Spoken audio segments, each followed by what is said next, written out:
Welcome to Occidental Nutrition, and I am Mary Sheila Ganella, your host, and I'm really excited to have my friend Jeanie Wright here with us today. Hey, Jeanie. Hi.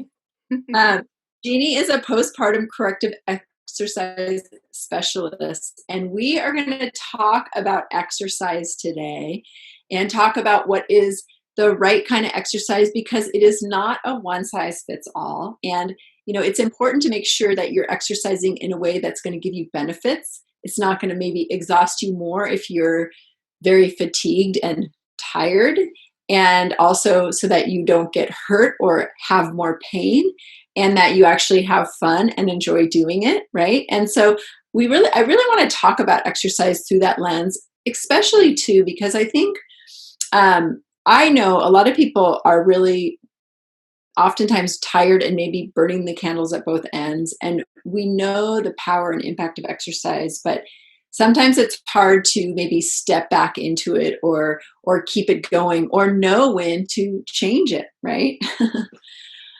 So Jeanie, let's just start a little moment and talk a little bit about you. So you are a postpartum corrective exercise specialist. Tell us a little bit about what that means and kind of how you got into that. Hi, Mary Sheila. Thank you so much for doing this. And it's such an important time to take care of our bodies. And I would say for me, I feel deeply loved when I exercise. And I often have that tendency to procrastinate and go in and out of being really disciplined. And so I think motivation and just kind of amplifying it and leveraging it so that, you figure out a way to make that a consistent part of your life is so important. And, because I deal with a niche that is postpartum, there's a lot of heavy work involved. And, it's not like the fun stuff that we seek out with exercise that motivates us. Because when we can just go out the door and go for a run or hop on a bike or do these different things without any pain and they don't hurt us, we feel great. There's no issues there, right? And if we're regular at it, our bodies are going to be able to jump into it really well. But I think for a lot of us, that's not the case. And so as a corrective exercise therapist, I look at what's not firing, because we really need our full body on board. So it's like if you're exercising and you're only using the front of your shoulder, for example, you're going to end up with an injury or some pain in that shoulder, because the muscles that on the other side that hold that joint in balance are going to be that, the more you do something, the more the imbalance comes. So it's like if you're just, using these pectorals or something, that shoulder is going to come forward. So you can see, why if you're exercising like that, that's not going to feel good. So that's basically what I'm doing. I'm just trying to bring balance into the body. And, you said not every exercise is for everyone. So what I do is I look and for example, I have a student that I'm going to see tomorrow that's running. And she said that her hip flexor is hurting her. And I know exactly what's happening. It's that her femur is being pulled forward. So I'm going to help her pull it back so that when she can go exercise and both sides of the muscles are firing. So that's kind of gives you a view of what I do. Obviously, I work on the pelvic floor and core with postpartum women, but everything I do really works for everyone, Yeah, cool. Well, and it's great because I also have a background in teaching Pilates for many years, and I haven't taught for a long time, but I actually just started a little group with a couple of neighbors because of the whole shelter in place and social distancing, just to get back into exercising, and feels really good to use those core muscles in such a in such a distinct way, again, with Pilates. So it's been a lot of fun. And, one of the things we're talking about earlier, when we were talking about doing this interview, was just, again, even, being a runner or being able to just jump on and do something like maybe we did growing up, and then being in a place where that we're not able to. And one of the things that I've been into for a while as well is, and learning a lot about, is the difference between the sympathetic nervous system, fight and flight, and the parasympathetic nervous system, rest and digest. And that and this is one of the things you were sharing is, sometimes when we're almost maybe stuck in fight or flight, and maybe that's from trauma or just chronic stress or PTSD or anything like that, like, what does it even mean to exercise in more of the rest and digest and the sympathetic? Like, maybe sometimes that's just as good. And I know you personally have a lot of history around pain and inflammation and some trauma. So I don't know if you want to share any of just a little bit about what you've experienced and how you've had to step into your own exercise routine.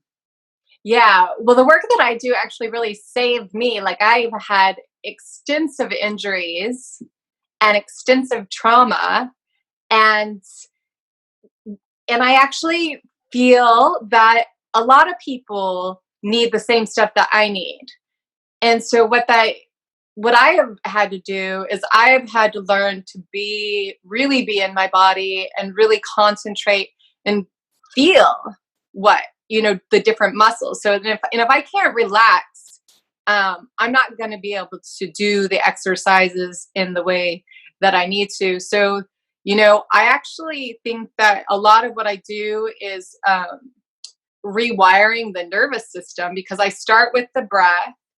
I start with posture, which requires you to step into your body. It's like, if I'm like this, I can just be completely up here. I can be not breathing.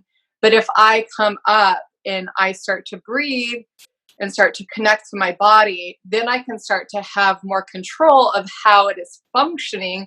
And then in relationship to exercise, I'm going to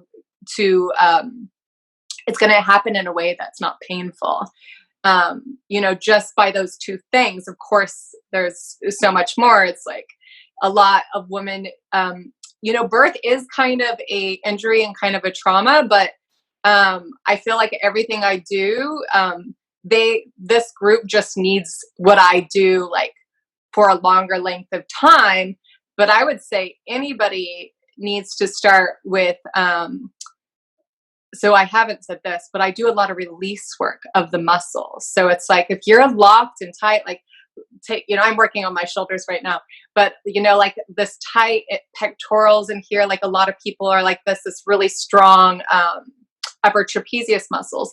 If I'm like that and I exercise, I'm not going to get the outcome I want, because I'm going to end up not exercising. But if I can do some release work, I can get that to relax. And just in relaxing muscles, like doing I use balls, like, into the shoulder, into the back, all over the body, really. And just doing that takes you out of that fight or flight thing. So I feel like, yes, the release work is so important, getting the muscles to release, but what you're doing is you're relaxing your body. And so that relaxes your mind. And then I say, okay, and then go exercise. Like, I just would never, none of my clients, none of them would I want them to go exercise cold. Do you know? Like, I feel like our bodies hold our lives in them. And, every day through having to work and just do dishes or do housework or like working on the computers, our muscles are going to respond to that work.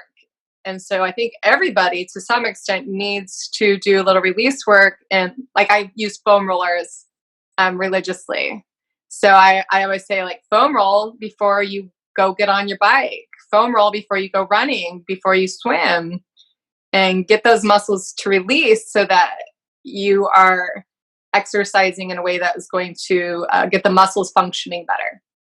Nice. I love it. It's sort of like when you do Pilates, you do things where the muscles are really lengthened, and then you do things when the muscles are more contracted. And there's just that need to be able to have both of them. And when the body's stuck, and things are going to be tighter.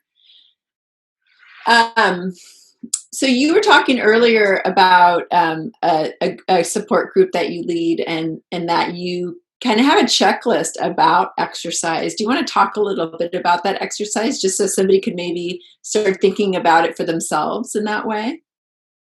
Absolutely. Yeah. So this just coincides with me starting a support group for other mothers, because I think during the pandemic, there's no better time to love our bodies up. And one of the things I'm going through is, when we procrastinate, it's not just because we're lazy usually. There's some things underlying it.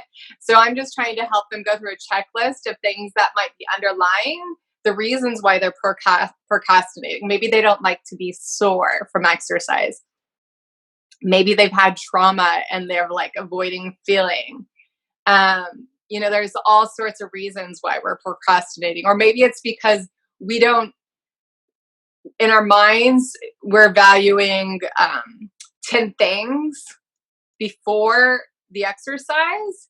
And what I'm just, coming to realize, because the last week I've exercised every single day for at least 30 minutes, is that I think better, I'm more present, I'm happier, all the things that I want in my life, I get from exercising. It's just there. I don't have to try to be happy, or, just, try to be more positive. I don't have to work. It's just there after I exercise. So, yeah, I've taken people for example, being social and social connection around exercise is a real need. So I just went through this because I was asking this person who's a motivational sports medicine psychologist, and she works specifically on motivation. And I asked the question, when I'm with my sister, I just tend to push myself more and I exercise harder, and it's fun. I don't have to think about it. And she said that I don't need to feel bad about that, because that's actually a real need. So some of us are social exercisers, and here we are in COVID where we're isolated to a big extent. And so we're finding that our motivation is gone. So if you are a social exerciser, it's really important to just acknowledge that need and to figure out how you can meet that need, because there are ways you can still do it. You can wear a mask, you can go bike riding, you can have your friend 6 feet or more, because you're probably wanting more distance if you're biking, away from you, or you can do virtual sessions with a friend. So I don't think it's impossible to get that need met, and I think it's important to acknowledge it. So that I had a client who would, she had a friend that lived, 3 hours away, and they would go on a walk at the same time, and they would talk on the phone while they would go on their walks, which was awesome. They'd both be on a walk and they'd just be talking it up.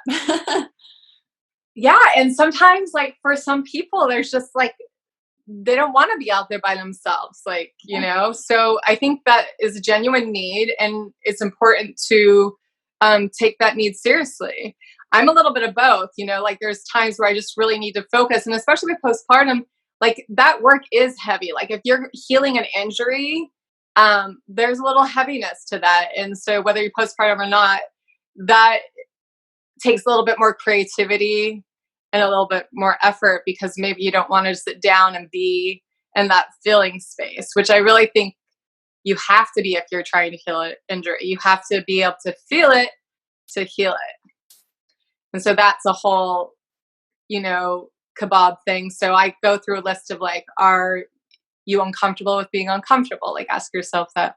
Are you, is it too emotional for you? So, and then I say, maybe you need a little somatic therapy, maybe you need EMDR, but most of all, you need to know that you're in control of how much you let out. So I talk a lot about mindset and just what do you want to focus on if that is your experience?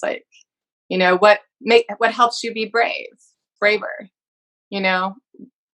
take yourself to a tropical island. You're in control of what you feel, so you can still go, you can, whatever you want to bite off, you can bite off, but you got to have the willingness. And, feeling doesn't have to be an explosion, because then you're definitely going to avoid it if it's too much. Yeah. Right. Yeah. And it reminds me of just even recently hearing, life is a U-shaped curve. And sometimes we get back into our health routines and our goals, and we start new, habits and behaviors. And one of them might be we want to get back into exercise again, and all of a sudden we're going to put our running shoes on and start running again. Well, that might not be where your body's at right now. You might need, you might never be able to become a runner again. Like that just might not be in part of the story.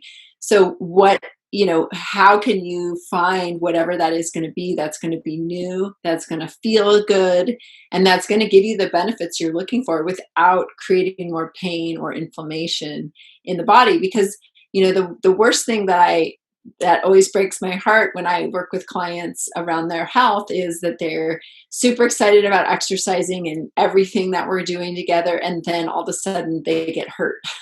They pull something and then they're back on the couch, icing and heating an injury. And it just feels like a big setback. And then it's, the mindset can kind of sink back down into that rabbit hole. So I think it's really important to just, again, recognize, like, where are you right now in this part of your life, and like what's going to serve you the best in that space, and then where can you add movement? Because exercise and movement is you said you have to feel it to heal it, and then there's also that move it or lose it, right? We have to keep moving the body. Muscles atrophy within 48 hours. Like, we are meant to move every single day.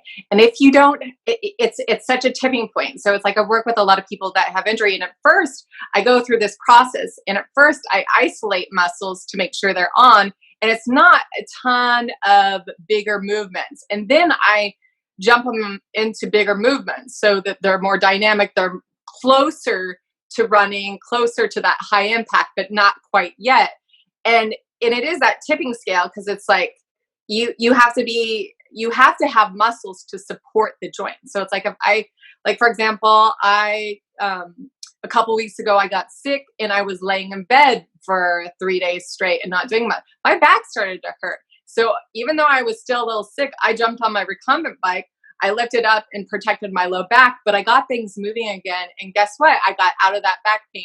But some people are in a more fragile place. And a lot of psychology is so huge, and mindset. And we get really stuck on the idea that exercise is just high impact. So the running, the swimming, the biking, we're like, that's exercise. And this gentle movement over here, that is not exercise. I'm only getting exercise if my heart rate is like up to here.